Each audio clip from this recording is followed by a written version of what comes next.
Hats off to entrepreneurs. You bring value to our community by creating jobs and building wealth. Aspire Enterprise of Florida is your premier one-stop resource for strategic business coaching, business trainings, and business services. Our elite team of business professionals have over 30 years of expertise to serve small business owners, not-for-profit organizations, and individuals. Aspire Enterprise, where your needs are our priority.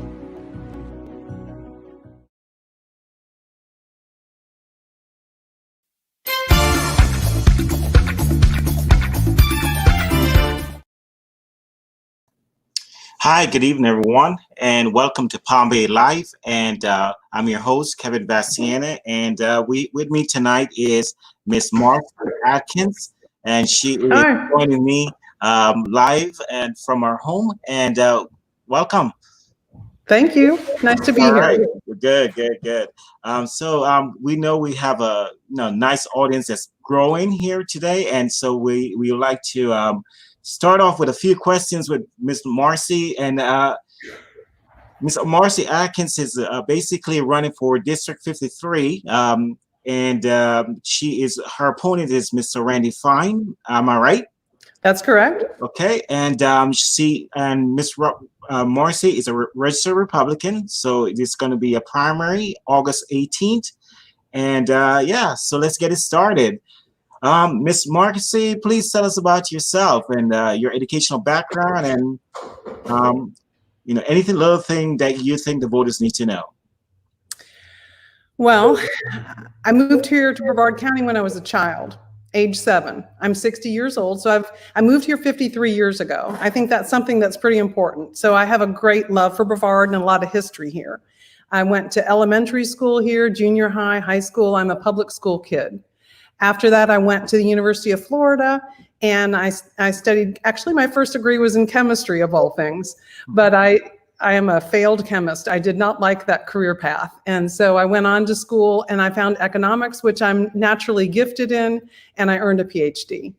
After going to school in Gainesville at the University of Florida, I went to Tallahassee where I worked for 6 years. I started working for the Taxation and Budget Reform Commission, and then I was the economist for the Florida Department of Labor and Employment Security. After that, I started my own consulting firm, which I ran for 27 years. And the past 24 years, I've been back in Brevard, raised my family. I live on Valkyria Road, and we have a small farm. So that's the basics. Okay, awesome. So Ms. Adkins, as someone with a PhD in economics, what are your plans to work towards economic recovery for the state, for your district? Well, the economy, I think, is going to be the most important thing going forward. And I'm glad that I have had some experience in economic development in the state of Florida. When I first moved back to Brevard, I actually worked for our Economic Development Commission, and I did some work for them. I think that was in 98 and 99. I was trying to find my report the other day. It had something to do with the economic impact of the Cape and the Community Space Center. I can't find my report, but I do find the invoice that I billed them in 98 for work that I did in 98 and 99. But so I've worked with EDCs before. When I was in Tallahassee, I worked for the governor's office.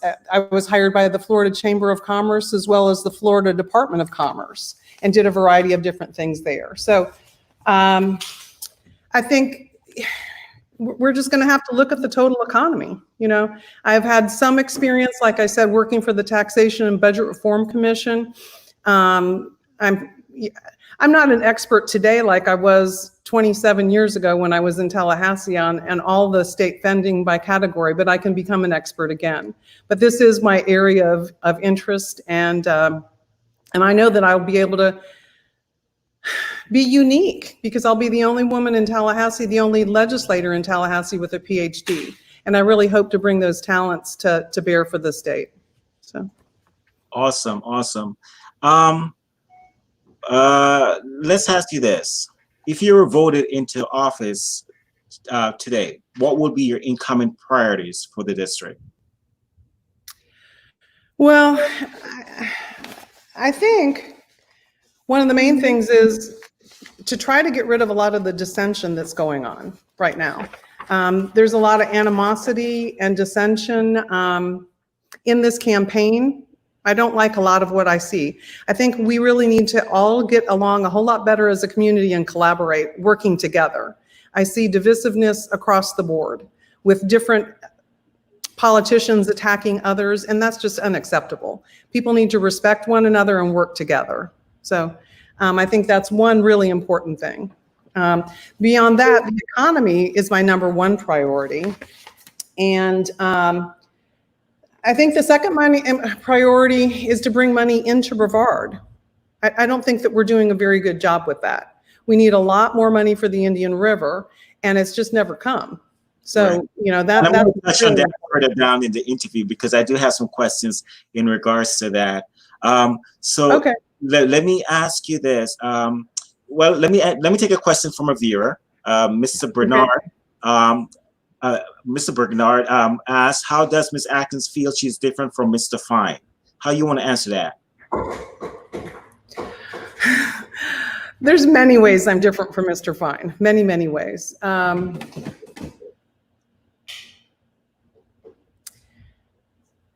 One of the things that I keep coming back to over and over again is the main issue of integrity. And I've not seen much in Mr. Fine's camp across the board. That's what brought me into this campaign. I don't know if you've been to my website, but there was a bill that he introduced and there was no integrity involved with that whatsoever. As we've gone through this entire campaign, all he seems to do is sling mud at me, never with any proof, only empty allegations across the board.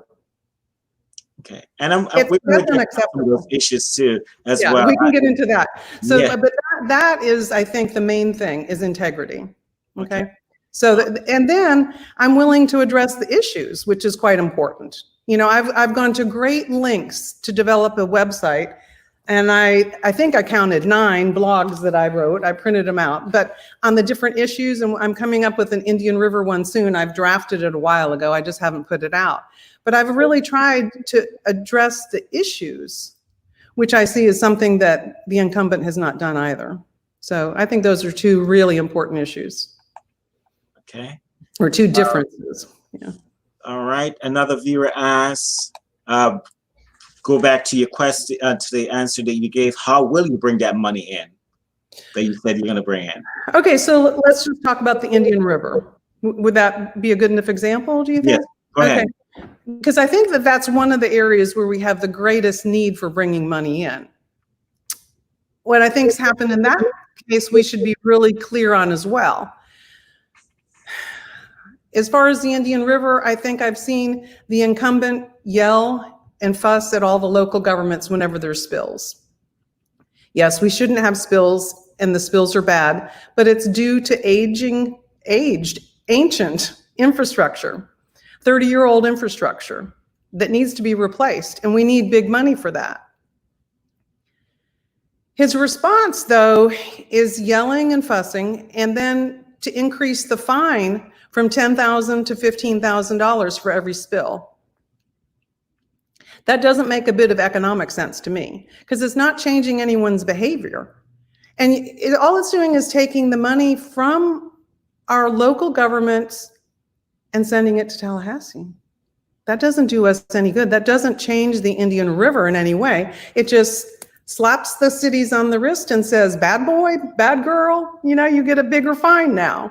And the cities, they have millions of dollars. It doesn't really matter if it's $10,000 or $15,000. So it's taking money away from here, sending it to Tallahassee. It's not changing behavior. It's just slapping them on the wrists. That doesn't do any good. So we need a legislator that's able to go to Tallahassee and get along with people and try to have relationships and build collaboration and build trust with other legislators and convince them that we really need $50 million for rehabbing this Indian River. It's an economic powerhouse for the entire region. There was an economic study done years ago that showed that the Indian River Lagoon brings $7.6 billion economic impact to the region. That's an old study. So I know the economic impact is far greater than that. But just imagine, you know, you have all, as the Indian River degrades more and more, you lose more and more. You lose your real estate values. There's no more fishing industry here to boot. When I was a child, we used to rake oysters and clams from the river. You surely can't do that. There's not any oysters. So, you know, but that bottom line is, how will I bring the money in? Build relationships and express the need for it. And yeah, bring the money in. But I think you have to get along with people in order to be able to do that. I don't think you can be abrasive or dishonest. Okay, I'm going to take a couple more from the viewers. I have one more from Mr. Bricknell. I hope I'm Stephen. I'm going to call you Stephen. Given Mr. Fine's many failures on the 2A, how does Ms. Adkins feels about the 2A, and does she feel she can improve Florida's stance on the 2A? Okay, so I've written a blog on this. It's on my website too. The Second Amendment is really very important. I have a carry permit. My husband has a carry permit. Our son will have one when he's 21. We're a gun family. Honestly, I don't know exactly what I'm going to be able to do, because it's going to depend on what friends I can make. But I'm going to be a strong gun advocate in Tallahassee. So if we can, I'd like to restore some of the things that were taken away with Parkland. I actually I think Mr. Brengard likes the open carry idea, or the, I mean, I just don't even think we really need the carry permits, the constitutional carry, excuse me. Probably open carry too, but we won't go that far right away. But constitutional carry was what I was trying to say. I'm not sure we can get that at first. I'm going to just have to see who I can make friends with and see what we can get through. But you know, I really do want the age for young people to go back to 18, as it was before, for purchasing the handgun. So. Okay, great answer. Let's see. I'm going to take a couple more from the audience, and then I'm going to go back to my line of question. Let's see. We have one more from Dave. He asked, we had a child shot in Palm Bay just over an hour ago. Oh. What can the government play in keeping our children safe from firearms? Oh, I'm so sorry. You know, I had no idea that that happened. Well, the guns should be locked up. It's a requirement. Yeah. So I think it's clear. Okay. Let's see. Karen asks a question here. I agree. She will educate. She's answering the questions. Okay. So she's agreeing to that. Many have called for Florida and Brevard County to mandate the wearing of masks, even to reverse the reopen of Florida. How do you feel that would impact Florida's economy?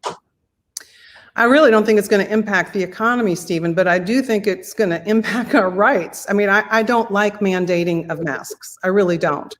I believe in education and awareness. I believe in letting people know that we believe that masks might make a difference. I wear a mask. I stay home most of the time. I social distance. I physical distance is actually what I like to call it.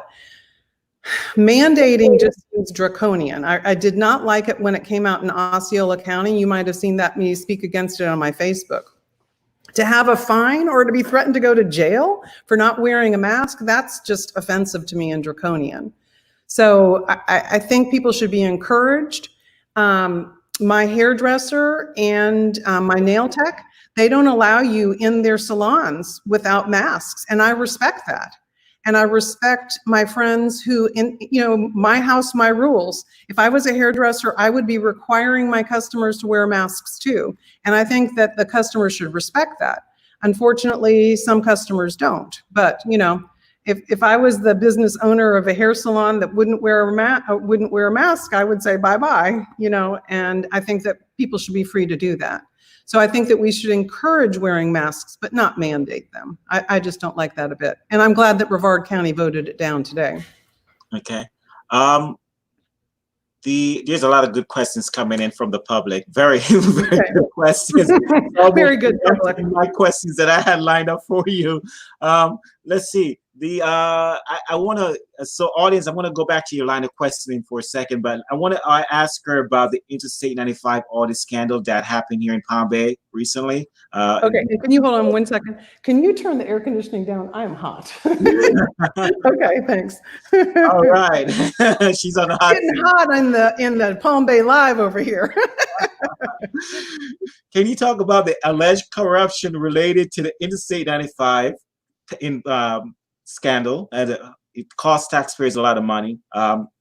What is your take on the whole matter? Well, I've not seen any of the audit results. You know, I mean, I know that there's alleged corruption, and I know that they were audited, and I know that there was disputes on the level of audit that there should have been. And as far as I'm concerned, there should be, if you're going to audit, it doesn't do you any good unless you have a very thorough forensic audit. So I don't think that that was done. But yeah, beyond that, I've not studied any of the results, but I felt like when I was watching all of that, it was just another one of these headline grabbing things for Randy. I think that he involved himself in that. That's also local government. I'm not even so sure why a state government official is involved with all of that, but I mean, I guess because the state was doing the audit, but he gets involved in a lot of things and makes a lot of noise for grabbing the headlines, is my opinion. So, but I'm not involved in the details of the audit, and so I don't really have an opinion on that. Okay. All right. So I want to ask you a follow-up question. Let's go back. Let me take an audience question. Okay, one of the questions that I keep seeing popping up before I go to the audience question, come right out with it, Ms. Adkins. Tell us, are you a Republican or are you a Democrat? Because a lot of people have been throwing out these weird accusations. Tell us, you know, what is it? Are you a Republican or are you a Democrat? Well, I wish we could get on the computer at the same time, but there's this thing called WebElect that you can get on if you're a Republican involved in the Republican Party. And if you look up Marcie Adkins, you see that she's a 99.99.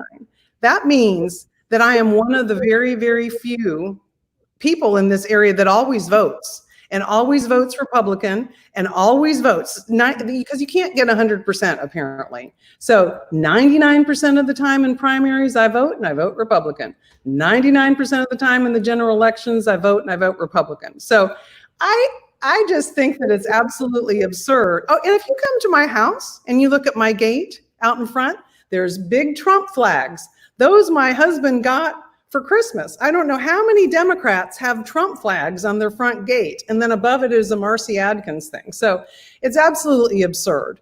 And there's some lady, I guess I won't say her name, but whatever, that she just says that she talked to me one day and I was exploring the field about running as a Democrat. That's the biggest lie I've ever heard in my life. That lady I never spoke to, and I was absolutely convinced she was a fake person when she kept popping up on my Facebook. But apparently she's a real person. It's absurd. But over and over again, she swears that I explored becoming a Democratic candidate and that I was a Democrat last week and now I'm a Republican. No, I'm not. However, I have been a Democrat in my lifetime. When I registered at age 18 as a Republican, my father moved here, moved his family. He worked at Harris Corporation, strong Republican. I was Republican. When I went to college at the University of Florida, I got a little liberal, okay? And I was a Democrat. And then when I came back to my senses, I came back to Republican. And I've been a Republican forever. I don't know how long that's been, but I'm 60 now and it's been a long time. So in my 20s, I was a Democrat for a short period. So, but it's been a while, I guess 40 years. Okay. All right. Let's see. I'm scrolling up, viewers. I will spot your questions, but here, Here's a question for you. I wanna travel down the road with you. Sometime back, there was a issue on Facebook um, surrounding anti-Semitism, and you know what I'm talking about. No, sure. So in early May, a comment was made on Facebook, and that has some anti-Semitic undertones. Some views was expressed. The views was removed from Facebook. As a support of the First Amendment, your question is, you have maintained your commitment to free speech, but your critics have called your response is benign and enabling. So how do you respond to those criticisms that come from your critics? And is there a line between free speech and hate speech? And a follow-up question would be, where do you stand on the Constitution? Well, all right. Let us see here. I do not see how, if I denounce something, that is benign and enabling. So a critic that calls a denouncement benign and enabling, that doesn't make any sense to me. So on that day, it was May 7th, some man at 4 o'clock in the morning made an anti-Semitic remark, something like send them back to Israel. And then also later that day, there was anti-gay comments and there was a lot of cursing. I denounced all of it. And I even said I didn't like the cursing. And the anti-Semitic comment was removed. But if you denounce something, how is that being benign and enabling? So that makes no sense. But at about that same time, that's when I wrote a press release that's on my website called Fake News and Censorship that dealt with all the anti-Semitism. That was on May 12th. And then about that same time, May 14th, I did this other piece about I will not suppress your freedom of speech and the social media policies. And that's where the Constitution comes in and the First Amendment. So it's very, very clear that no one can be blocked from when I'm elected, I could do anything I wanted to now. But as of May 12th, I said, I am going to act as if I'm already elected. Because as far as I'm concerned, it's a done deal. I am going to be elected. But anyways, and so I might as well start behaving as an elected official now. So as of May 12th, I decided I was going to follow these policies. So as an elected official to be, I can't ever block anyone from my campaign Facebook, Twitter, or any social media. And that had to do with Davidson versus Randall that was ruled on January 7th, 2019, that a public official's Facebook is a public forum. A public forum must have free speech, okay? So let's cut you off. I know you're in the middle of your answer.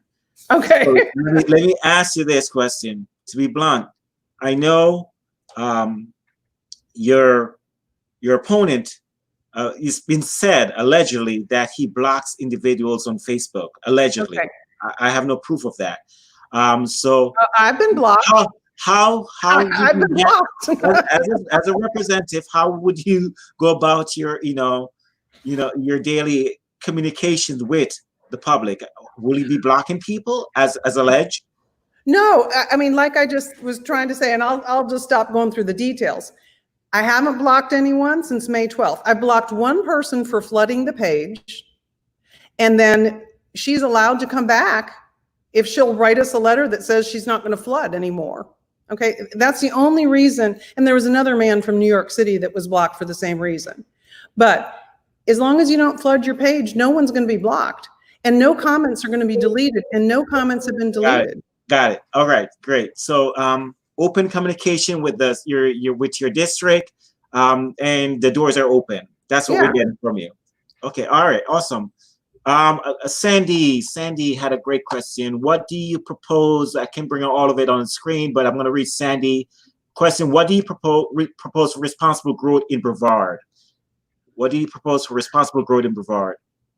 Well, you have to be more specific. I mean, we want Pretty much all economic growth. I'm not sure what she means. Yeah, does she business growth?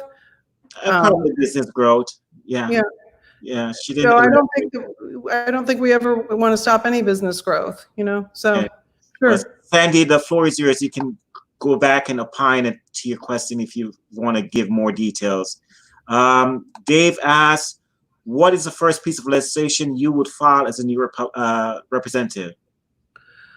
Honestly, I don't know. I think I'm going to have to see what committees they put me on and how best I can do my priorities. I also want to see, the Second Amendment stuff is really important to me. So I will want to reach out to the Second Amendment folks and try to see who the friends are. I do know of one, Sabatini. Pretty much everything I've heard him say, I go along with. So I'll try to figure out who I can work with and collaborate with, what committees I'm on. But that's what I'm looking to. So exactly how it's going to be worded, what it's going to say, I don't really know.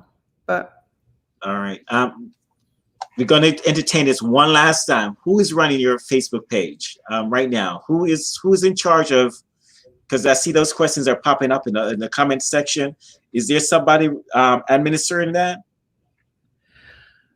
I administer it, and the Relentless Crew administers it. So there's a social media company that has 7 people in it. The Relentless Group, Robert Burns' company. They do create ads and stuff, but they run them by me. I write the posts for the most part. I write everything. Robert and my son edits everything. So I'm not sure. So I think I run the Facebook page. I run my website. I write everything. They edit everything. You're getting too wordy. You're talking too much. Okay. But yeah. Okay. Let's see. Karen asks, how can you as a representative deal with mentally ill from obtaining guns? Well, I don't know. I think that's up to the family, I suppose, and those around. If you know that someone's mentally ill, you need to speak up. Yeah. But I honestly I'd have to look at that more. Yeah. Okay. All right. Another question. So are you looking to work with people you agree with, and not all legislators? Yeah. Well, you got to work with all legislators, otherwise you're not going to get your bills through. But you've got to find some people that you can co-sponsor legislation with, people that can help you move things forward. Especially as a new legislator, I've got to figure out how to get things done. I won't even really know. I'll have to admit that. I've never been a legislator before. So I'll need people to give me, there was a fly. I was shooing the fly away. I'll need some advice and some mentoring. Yeah. Okay. So let's go back to that for a second, because one of my questions, I'm kind of going off script, but one of my questions to you was so it said that your opponent only got about a couple of bills passed the last cycle. I believe 19 of his 21 bills that he put up failed, right? So what would you do differently to make sure that your bills get through the House? Well, I raised up the integrity issue before, but from what I've observed, Randy is misleading and repeatedly gives out false information. He exaggerates numbers and facts, and he states many things without basis. He basically gives no one any reason to trust him on anything. I've seen him do it in my campaign repeatedly, and I saw him specifically do it in the Florida House Representatives on February 12th of this past year, when he spoke about a committee substitute for House Bill 7087, and he directly lied to a fellow legislator. You can see the video on my website. But how would anyone want to work with anyone like that? I don't think that you get bills through Tallahassee if you can't be trusted. So I think legislators will be able to rely on my word. Okay. All right. Let's see if there's any other questions here. Would you support a? Let me see that question. Would you support a Republican candidate if they're not a constitutional supporter? Do you know, I pulled this because one of my friends from Texas, actually, that was talking to me about this campaign in the beginning, he said, you know, Marcie, what you need to do, what's the most important thing is you need to read the oath of office. You know what the oath of office says?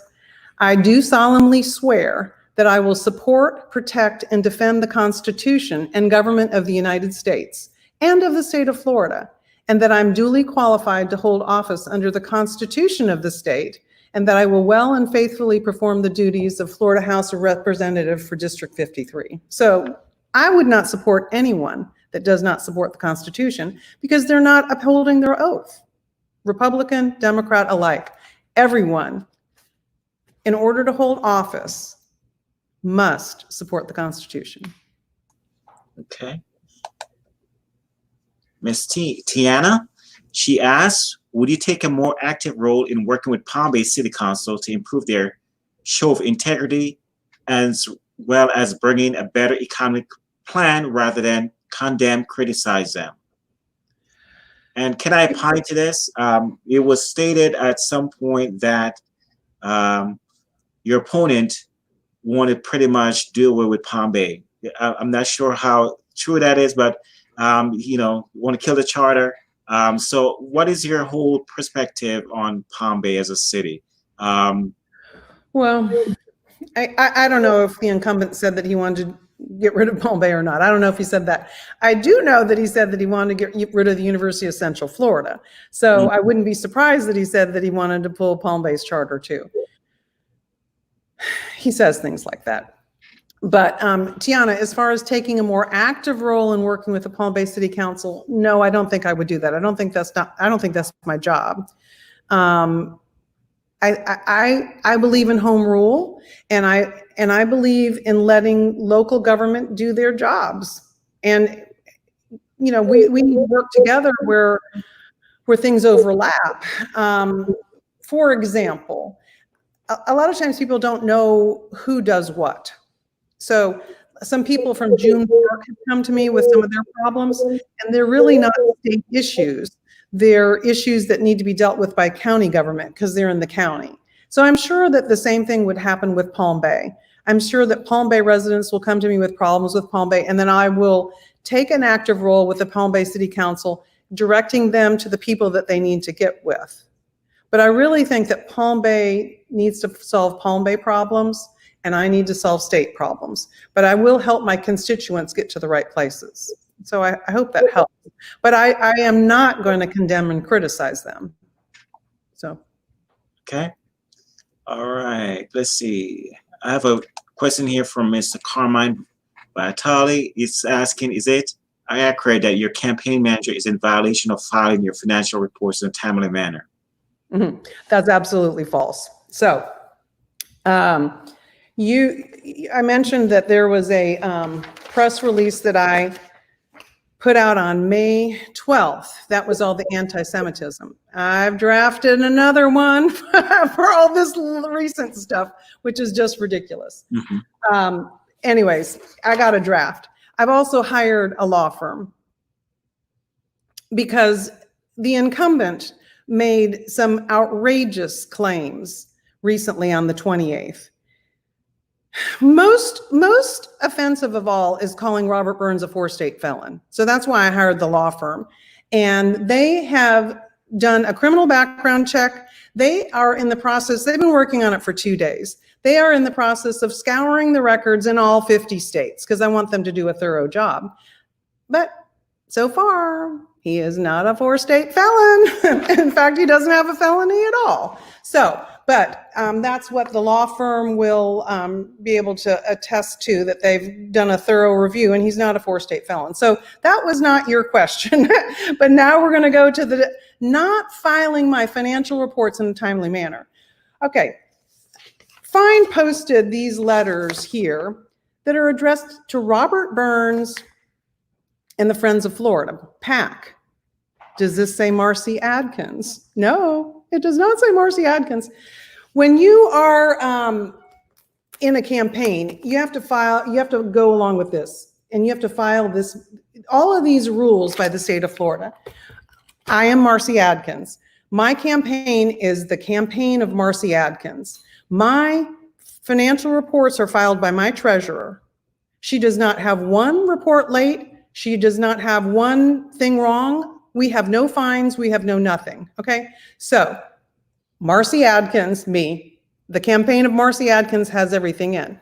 Now, I do not have a PAC. I have the campaign of Marcie Adkins. Randy has a PAC. His PAC is called Friends of Randy Fine. Now, to get information on Friends of Randy Fine, you can Google Friends of Randy Fine, and that'll bring you right to the Division of Elections, where you'll get all the results about his fines. And the Friends of Randy Fine has 10 audit letters, two fine letters where he's been fined, and 2 failure to file letters where he has failed to file his reports. Now Google campaign of Marcie Adkins, and you will get to the Division of Election reports on Marcie Adkins, where there's nothing. Now, back to Robert Burns. Yes, Robert Burns did not file reports on June 10th, June 19th, and June 26th. That is true, he did not, for Robert Burns' PAC. But Robert Burns' PAC does not have anything to do with the Marcie Adkins campaign. So it is not accurate that my campaign van manager is in violation of not filing my reports in a timely manner. Okay, I hope that's clear. Okay. Furthermore, the last point on all that, because the fine also says that Robert will have $10,000 in fines. If you look at page 54 of this campaign finance manual, Robert will at most have to pay 25%, blah, blah, blah, of the amount of money that he spent or took in the reporting period, which is a very small fraction of, the potential $10,000. Okay. So everything that Mr. Fine made in that most recent post is completely bogus. And just to opine to your conversation, I did do a thorough check prior to coming on the live because that was one of my questions that I was going to pose to you. But after my thorough check, and I checked the Division of Elections and went through it with a fine-tooth comb, I discovered that it wasn't one of the same. It was a PAC that was in violation. So that's why I didn't ask you the question. Yeah. I'm glad that Carmine did, because I've had people come to me, you are just so irresponsible for hiring this Robert Burns, the 4-state felon. Well, he's not a 4-state felon. Just because Randy Fine says something does not mean. Yeah, but can I follow up that? Because I see some comments posting that there is a possibility that individuals may need to check his military records. Is that something that the lawyers will be doing? Well, I do know that he was, let me just see. Where's my little notes? That he served in Iraq from September 11, 2009 to December 2010. He retired in January of 2017 as a 100% disabled veteran. He suffered heart and lung injuries while rescuing other soldiers from a burning building. And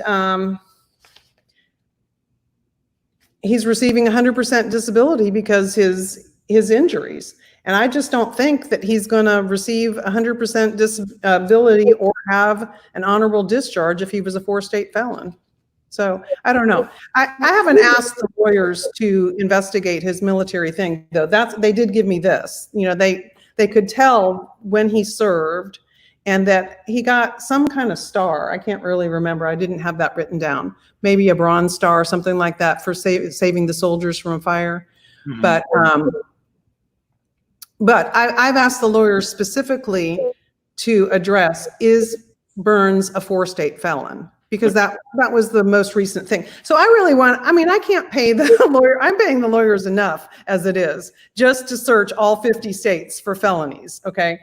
And I wanted everything addressed thoroughly from Fine's post on the 28th. And then I wanted to just let it all go because I can't be, Fine is going to create more lies tomorrow and then the next day and the next day. And I'm not going to respond to any more. I responded to all of this Mother's Day harassment nonsense on May 12th. And I'm going to respond to this nonsense now. And then I'm stopping responding. Okay. Because I think that let's move on because of time. Because I need to get some good questions going here. Okay. There's a question here. The Parkland School Safety Bill created the position of school safety specialist. What is your position on school safety officers versus sworn SROs? And do you support state funding to supply an SRO for every school? Honestly, I don't know the difference between a school safety officer and a sworn, so I can't respond to that. I really don't know the difference. And I thought that there was state funding for SROs in every school. I just assumed that, but I just don't know. It may be coming locally right now because I think I see school resource officers everywhere. So that's something I can look at. I don't know. Okay. All right. Some folks are saying it's refreshing to see and hear decency and honesty instead of backbiting and lies. Okay, so that, I guess they're giving you kudos there. Thank you. All right. You audience, do you have any more questions for her? Let me see. Is there any message that you want to tell the citizens of District 53 as far as how you would be as a legislator when you go in? How would you manage your daily affairs? How will you communicate with the citizens? I mean, your opponent has an active Facebook page. How would you manage? What would you do differently? Well, I'm not so sure that the Facebook page is as productive as I would like it to be. It was more productive in the beginning. It's not very productive right now. There's all of this Republican Democrat nonsense, and we're not even dealing with the issues. Occasionally here and there, we do deal with the issues, and I do like that. But definitely, I have some role models in local government that I've looked to that I will be like. I've never I have dealt with our legislators. I have emailed, called, asked for an in-person meeting. I've handwritten notes to Randy Fine, none of which were ever responded to. I find that unacceptable. Tobiah, before, I emailed him in the Department of Transportation when Tobiah was in office about the yellow flashing light that went in front of the yellow dog. I opposed that. And we won't talk about that in detail, but Tobiah never got back with me. I don't like it. Debbie Mayfield, however, this past spring, when I emailed her about my bill of concern, she got back with me. Very much appreciate that. I will always get back with my constituents. You will get a response from me no matter what. Locally, I've had a lot of dealings with my county commissioners, not Tobiah now, I haven't had any dealings, but before him with Helen Volz, Nancy Higgs, and Trudy Infantini.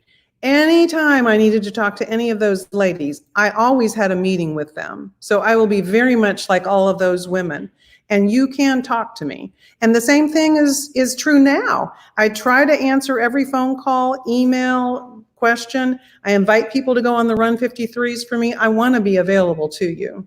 So I think that's very important. Another question. Will campaign contributions doom your candidacy since your opponent has deep pockets? No. You know, the story of David and Goliath. I've always said that this is David and Goliath. And David had 5 stones and it only took 1. I don't know. We have raised somewhere between 30 and 40,000. I have it written down here exactly in this press release, because the other thing, actually, I forgot. It's in the press release though, where Fine said that I've spent all my money on Robert Burns. No, I calculated it's like 34% has gone to Robert Burns's company. Nothing's gone to Robert Burns directly. But anyways, 34% of my funding has gone to the social media and the website development.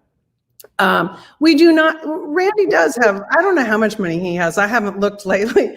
I looked at the beginning of the campaign and it daunted me. So I have a small fraction, but I don't see how it can doom my candidacy. I have a lot of signs up, you know, and I'm proud of that. I got a banner up today. We're going to send a mail out soon. I've had people making phone calls for me. I knock on doors. You know, I've dropped my cards off at more than 1,000 homes, I calculated the other day, probably like 1,400. So I'm working hard, and hard work pays off. So no, I'm going to win, and money has nothing to do with it. Amen. What are your hot? This is from Mr. Dennis Foster. What are your hot buttons for District 53, and what do you see are the number 1 and number 2 issues in your district, and how do you plan to deal with them? Well, I've tried to deal with it on my Facebook, and I just, number 1, we'll just say the Second Amendment. I really want to look at that. Number 2, I want to bring money into the Indian River. And number 3, I mean, it's just the economy overall. We've got to figure out.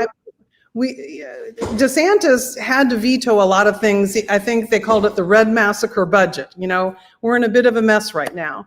We do have, you know, rainy day funds and stuff, but we've got to just, this is a mess of epic proportions that we just could never have dreamt of. So we've got to just try to figure out how to mend after this COVID thing. But number 1, back to your question, Second Amendment. Number 2, bringing money to the Indian River. And then 3, we'll throw in the economy there. Okay, that wasn't your question, but yeah. All right. Okay, great. So are there any closing arguments? I mean, any closing statements that you want to bring to the forefront to the citizens? What do you want to tell them? I'm going to take myself off the screen, and I want you to bring it home, and you tell them what you need to tell them. Oh, bring it home. Well, this has been fun. The whole campaign thing has been fun. We've said that since the beginning. Right. I had to put myself back on the screen because you were having some mic issues. I'm not sure what's happening, but I'm trying to get closer to the mic. Closer to the mic. Can you hear me now? Yeah, go ahead. Okay. I was just saying that this whole campaign has been fun. That's not really bringing it home, but I'm just giving you my attitudes on things. When this whole thing started, I asked my husband, what did he think about this? What did he think about me running for office? And he said, it'll be fun. And actually, that is the way we've approached this all the way across the line. We are working hard. We're just trying to do our very best, and we're just taking it as fun and just trying to do the right thing. And that's what I'm going to do in Tallahassee too, just trying to do the right thing and to work hard and to work for the people. I mean, this is a public servant job. I'm working for you. And so we've got to get along. I've got to be honest with you and have integrity. And you got to feel comfortable coming to me with your problems and knowing that even if it's a local issue, that I'm going to help you try to find the right people to get it solved. But your issues are important to me, and I want you to know that. So, okay, awesome. Thank you for Ms. Adkins for coming on tonight. For the public, I want you to know that Mr. Fine was invited to be on the program last week. Obviously, he backed out.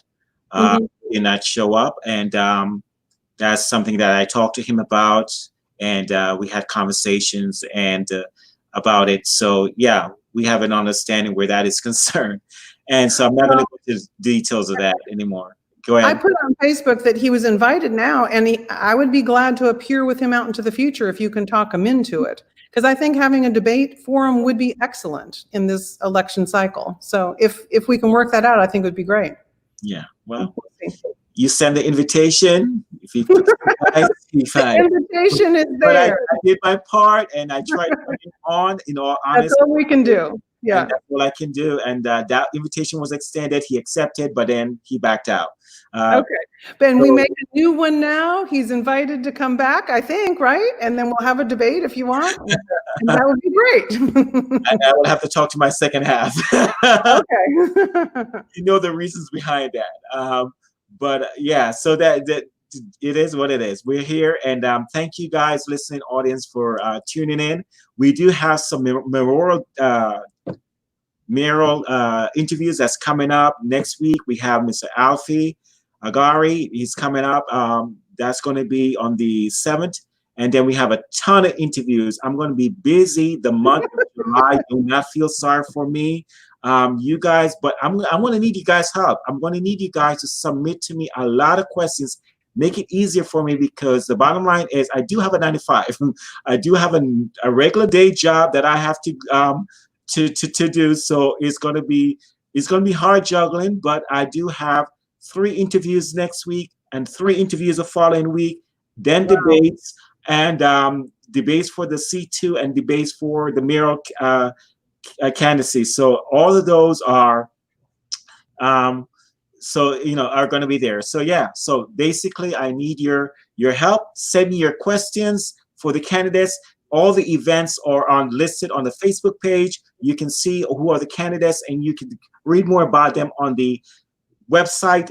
That's palmbaylive.com. That's palmbaylive.com. Go to the website and you can get insights on their platform and what they stand for. And then please send me your questions to kevin@palmbaylive.com or palmbaylive@gmail.com. All right. And those are the ways to get in touch with me. But help me out, folks. Please help me out so we can get through these next 2 weeks together. And I thank you so much for joining me tonight. And this was an earlier outing because Ms. Adkins has a schedule that she has to keep to. And so I agreed to do it at this hour at 7 o'clock. The others will be done at 8 p.m. All right. And I want to thank you, Kevin. This has been great because, as you know, we just can't get with people during this COVID outbreak. So I do appreciate this opportunity very, very much. So thank you. And I'm glad you bring that up because I want to opine on that. This is the reason why I started it. And I see a lot of commentary on social media, but I'm just going to ignore it. But I'm doing this from the bottom of my heart. A lot of folks know that. And so I know that. This is the reason why I do it, because it's COVID-19. People can't get out. And it's the reason why I do what I do. So thank you so much for making this a welcoming atmosphere for Ms. Atkins. And yeah. All right. One. And good night. I appreciate this very much. All right. Okay, thank you. Thank you. Bye-bye. Bye.